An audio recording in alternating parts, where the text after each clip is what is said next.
అందరికీ నమస్కారము. ఈరోజు శ్రీపాద శ్రీ వల్లభ చరితామృతము అను గ్రంథ పారాయణం మొదలు పెడుతున్నాను. ఇప్పుడు మొదటి అధ్యాయం పారాయణ చేస్తున్నాను. శ్రీపాద శ్రీ వల్లభ చరితామృతము అధ్యాయము 1. చరితామృత రచయిత శంకర భట్టు. వ్యాఘ్రేశ్వర స్వర్మల వృత్తాంతము.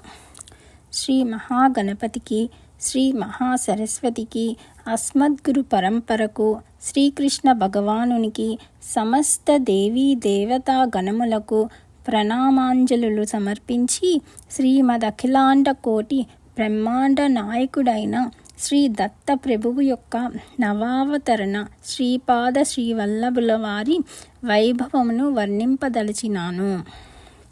శ్రీ దత్తాత్రేయుడు అతి ప్రాచీనుడు, నిత్య నూతనుడు. శ్రీ దత్తాత్రేయుల వారు ఈ కలియుగములో ఆంధ్రదేశమునందలి గోదావరి ప్రాంత ప్రదేశమైన శ్రీ పీఠికాపురమను గ్రామమునందు శ్రీపాద శ్రీవల్లభుడు అను నామముతో అవతరించిరి. వారి దివ్య చరిత్రను, దివ్య లీలా వైభవమును వర్ణించుటకు మహా పండితవరేణ్యులకే అసాధ్యము. అటువంటిది ఎంత మాత్రము విద్యాగంధము లేని అల్పజ్ఞుడనైన నేను వారి చరిత్రను వర్ణించుటకు పూనుకొనుట కేవలము వారి సంకల్పము, దైవాజ్ఞ. వారి దివ్యాశీస్సుల వలననేననియు సర్వజనులకు వినయపూర్వకముగా తెలియజేసుకుంటున్నాను. నా పేరు శంకర భట్టు. నేను కర్ణాటక దేశస్థుడను, స్మార్తుడను, భారద్వాజ గోత్రాద్భవుడను. శ్రీకృష్ణ భగవానుని దర్శనార్థము నేను ఉడిపి క్షేత్రమునకు వెళ్ళితిని. అచ్చట బాలకృష్ణుడు నెమలి పింఛముతో ముగ్ధ మనోహరముగా దర్శనమిచ్చి కన్యాకుమారిలోని శ్రీ కన్యకా పరమేశ్వరి దర్శనార్థము పోవలసినదని నన్ను ఆజ్ఞాపించెను. నేను కన్యాకుమారిలోని శ్రీ కన్యకా పరమేశ్వరీ దేవిని దర్శించి తిని సాగరత్రయ సంగమ ప్రదేశమున పుణ్యస్నానములు చేసి తిని ఒకానొక మంగళవారము శ్రీదేవి దర్శనార్థము గుడిలో ప్రవేశించి తిని పూజారి నిష్టగా దేవికి పూజ చేయుచుండెను. అతడు నా చేతిలోని ఎర్ర రంగు గల పుష్పములను గ్రహించి పూజ చేయుచుండగా అంబ నా వైపు కరుణాపూరిత దృష్టితో చూచుచు, శంకరా, నీ హృదయమునందు గల పవిత్ర భక్తికి సంతసించి తిని నీవు కురువపురమునకు పోయి అందుగల శ్రీపాద శ్రీవల్లభుల వారిని దర్శించి జన్మ సార్థక్యమును పొందుము. శ్రీపాద శ్రీవల్లభుల వారి దర్శన మాత్రముననే నీ మనస్సునకు, ఆత్మకు, సర్వేంద్రియములకు అనిర్వచనీయమైన అనుభవము కలుగునని చెప్పెను. నేను అంబ అనుగ్రహమును పొంది పుణ్యధామము నుండి ప్రయాణమును సాగించుచు స్వల్ప దూరములోనే ఉన్న మరుత్వమలై అను గ్రామమునకు వచ్చి తిని శ్రీ హనుమంతుడు సంజీవిని పర్వతమును తిరిగి హిమాలయములకు తీసుకొని పోవునప్పుడు దానిలో నుండి ఒక మొక్క జారి క్రింద పడినదనియు దానినే మరుత్వమలై అని పిలిచెదరనియు తెలుసుకొంటిని. మరుత్వమలై గ్రామమునందు గల ఆ కొండ చూడ చక్కనైనది. దానిలో కొన్ని గుహలు కలవు. ఆ ప్రదేశము సిద్ధ పురుషులు అదృశ్య రూపమున తపస్సు చేసుకును పర్వత భూమి అని తెలుసుకొంటిని. నా అదృష్ట రేఖ బాగున్న ఎడల ఏ మహాపురుషులనైనా దర్శింపలేకపోవుదనా అని ఆ గుహలందు చూచుచుంటిని. ఒక గుహ ద్వారము వద్ద మాత్రము ఒక పెద్ద పులి నిలబడి ఉన్నది. నాకు సర్వాంగముల ఎందును వణుకు దడ పుట్టినది. భయ విహ్వలుడనైన నేను ఒక్కసారిగా శ్రీపాద శ్రీవల్లభ దత్త ప్రభు అని బిగ్గరగా అరచి తిని ఆ పెద్ద పులి సాధు జంతువు వలె నిశ్చలముగా నుండెను. ఆ గుహ నుండి ఒక వృద్ధ తపస్వి బయటకు వచ్చెను. మరుత్వమలై ప్రాంతమంతయును ఒక్కసారిగా శ్రీపాద శ్రీవల్లభ నామము ప్రతిధ్వనించినది. అంతటా ఆ వృద్ధ తపస్వి నాయనా, నీవు ధన్యుడవు. శ్రీ దత్తప్రభువు ఈ కలియుగములో శ్రీపాద శ్రీవల్లభ నామమున అవతరించినారని మహాసిద్ధ పురుషులకు, మహాయోగులకు, జ్ఞానులకు, నిర్వికల్ప సమాధి స్థితి అందుండు పరమహంసలకు మాత్రమే వేద్యము.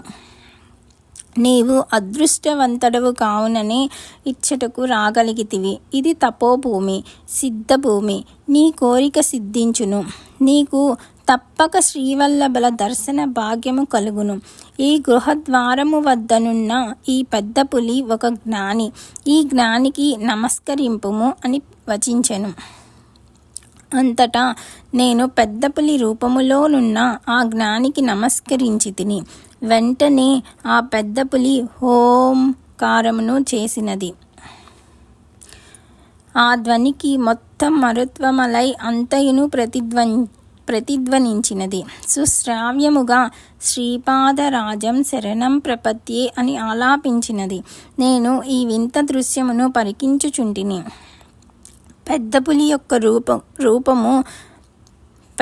యొక్క రూపమునందలి అణువులన్నీయును వికటనము చెంది దాని నుండి కాంతిమయ దివ్య దేహధారి అయిన ఒక పురుషుడు అభివ్యక్తుడయ్యెను.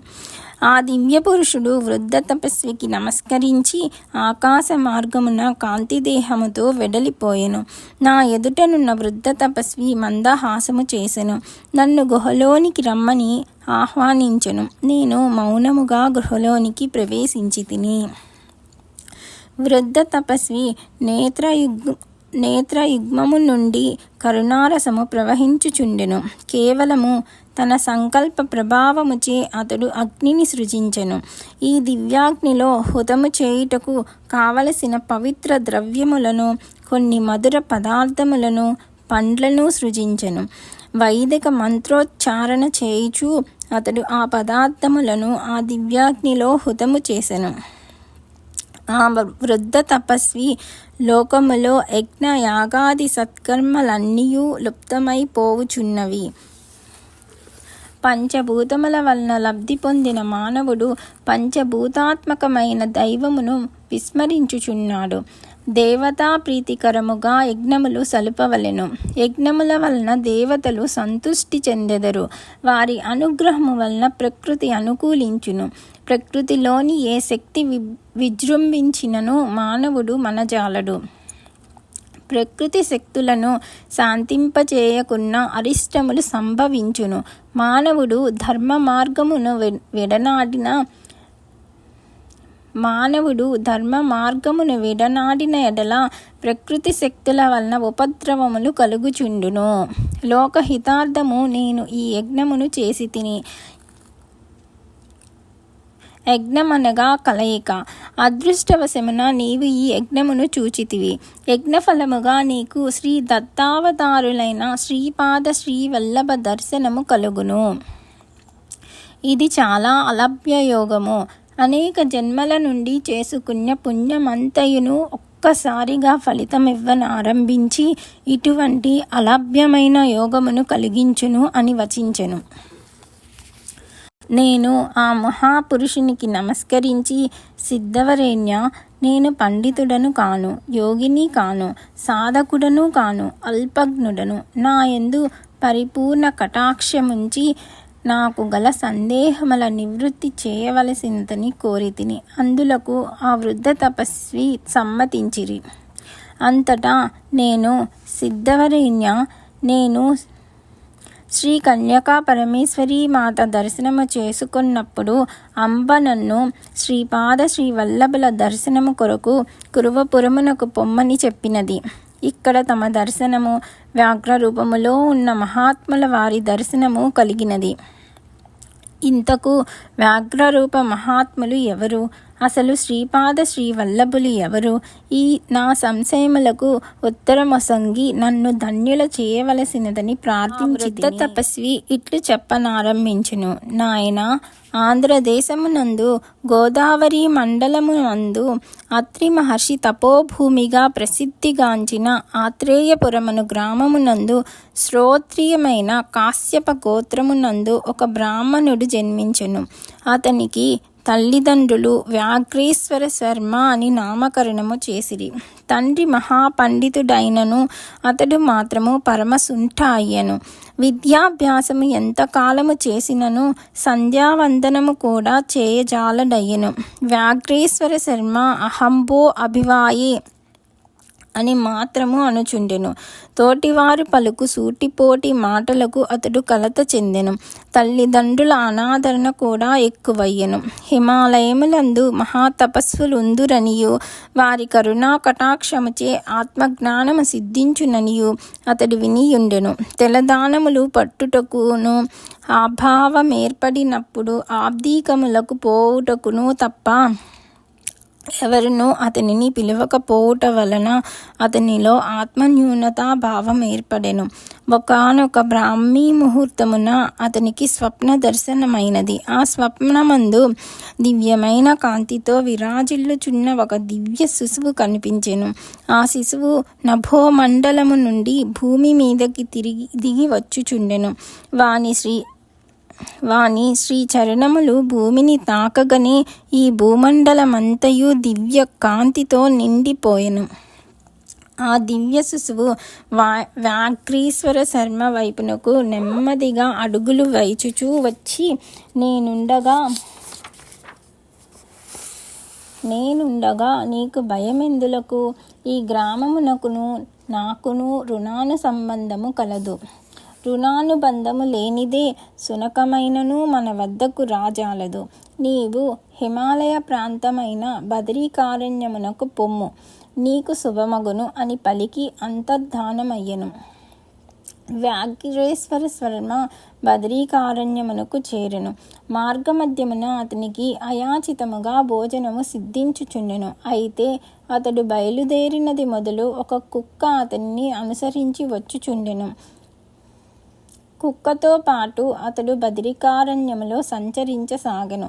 అతడు తన సంచారములో ఊర్వశీ కుండమున పుణ్యస్నానములు చేసెను. తనతో పాటు ఆ కుక్క కూడా పుణ్యస్నానములు చేసెను. అదే సమయమందు ఆ ప్రాంతములకు ఒక మహాత్ముడు తన శిష్యులతో ఊర్వశీ కుండమునకు పుణ్యస్నానము నిమిత్తము వచ్చెను. వ్యాఘ్రేశ్వరుడు ఆ మహాత్ముని పద్మములకు మ్రొక్కి తనను శిష్యునిగా స్వీకరించవలసినదని ప్రార్థించెను. ఆ మహాత్ముడు దయతో అంగీకరించెను. ఆ మహాత్ముడు వ్యాఘ్రేశ్వర శర్మని శిష్యునిగా స్వీకరించిన తక్షణమే ఆ కుక్క అంతర్ధానమయ్యెను. ఆ మహాత్ముడు ఇట్లు వచించెను: వ్యాఘ్రేశ్వర, నీతో పాటు వచ్చిన ఆ శునకము నీ యొక్క పూర్వజన్మార్జిత పుణ్యస్వరూపము. కాల ప్రబోధితుడవై నీవు ఇచ్చటకు రాగలిగితివి. ఊర్వశీ కుండమునందు స్నానమాచరించగలిగితివి.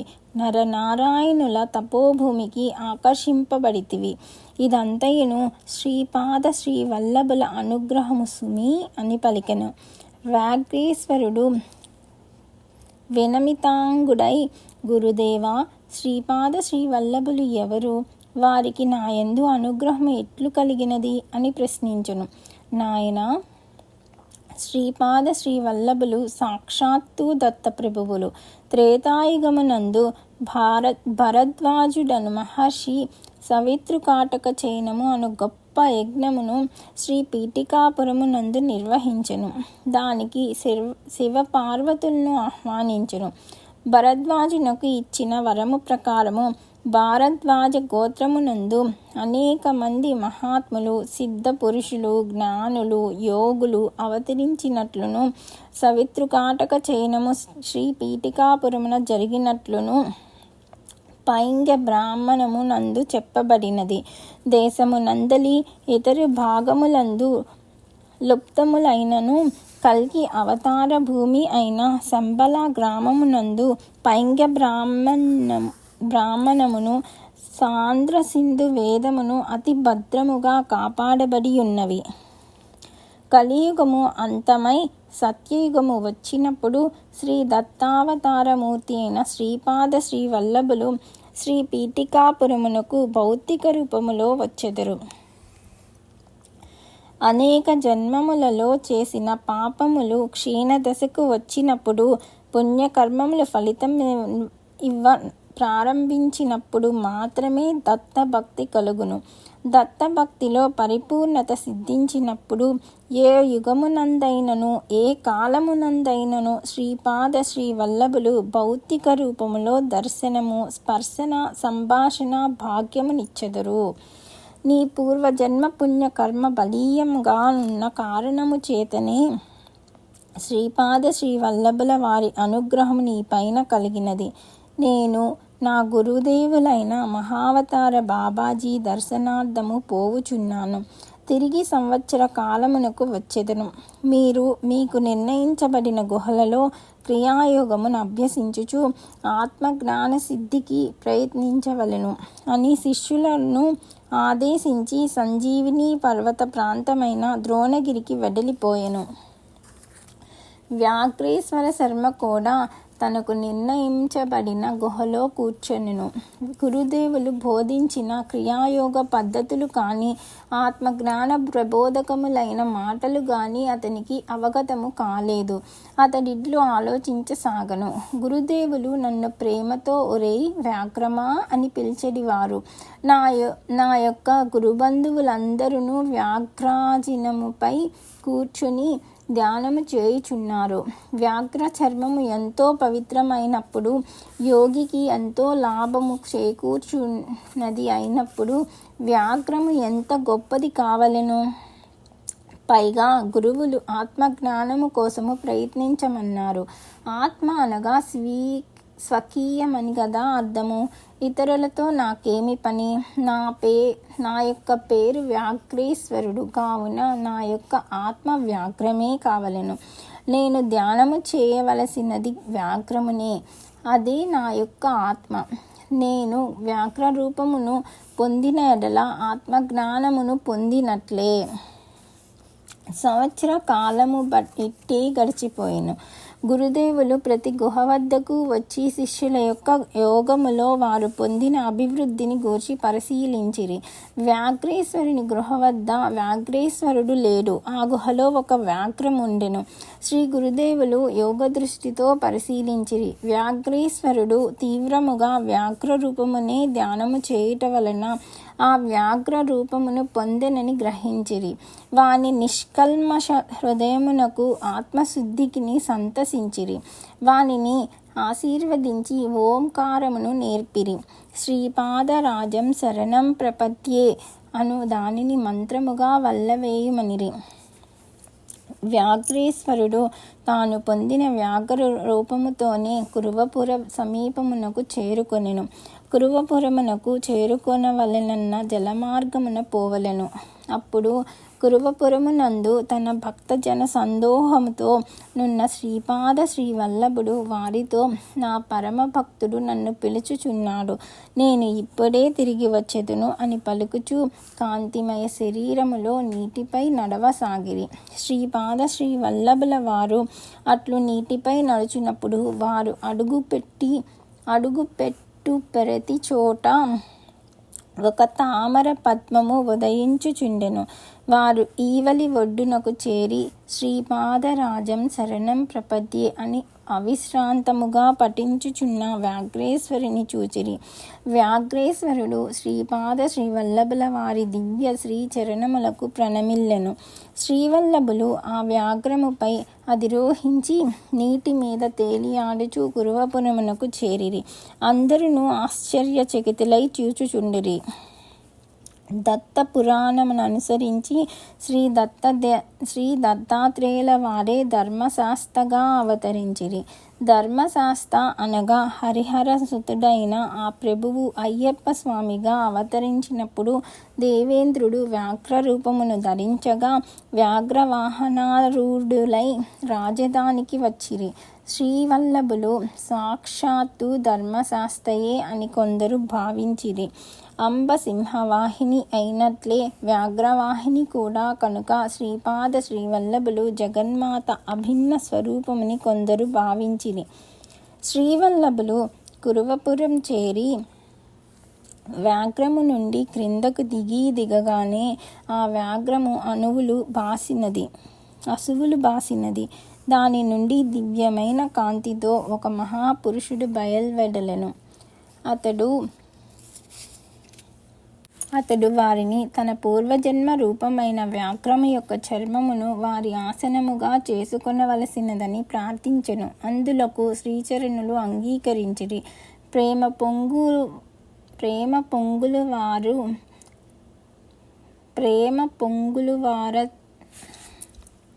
పొంగుల వార శ్రీవల్లభులు, నాయన వ్యాఘ్రేశ్వర, నీవు ఒకానొక జన్మమున మహాబలిష్ఠుడవైన పహిల్వానుగా ఉంటివి. ఆ జన్మల్లో పులులతో పోరాడుట, వాటిని క్రూరముగా హింసించుట, వాటిని బంధించి నిరాహారముగా ఉంచి ప్రజల వినోదార్థము ప్రదర్శనలు విప్పించుట మొదలైన క్రూర కర్మలను చేయుచుంటివి. నీవు మనుష్య జన్మమెత్తినను అతి క్రూరముగా పులులను హింసించుట వలన కాలకర్మ కారణ వశమున అనేక జన్మలలో నీవు జంతు జన్మలను పొందవలసి ఉన్నది. కానీ నా అనుగ్రహము వలన ఈ ఒకే ఒక జన్మలో వ్యాఘ్రరూపమున ఆ దుష్కర్మ అంతయును హరింపచేసి తిని చిరకాలము వ్యాఘ్రరూపమున ఉండుట వలన నీవు కోరుకున్న క్షణమున వ్యాఘ్రరూపము సిద్ధించున్నట్లు వరమును అనుగ్రహించుచుంటిని.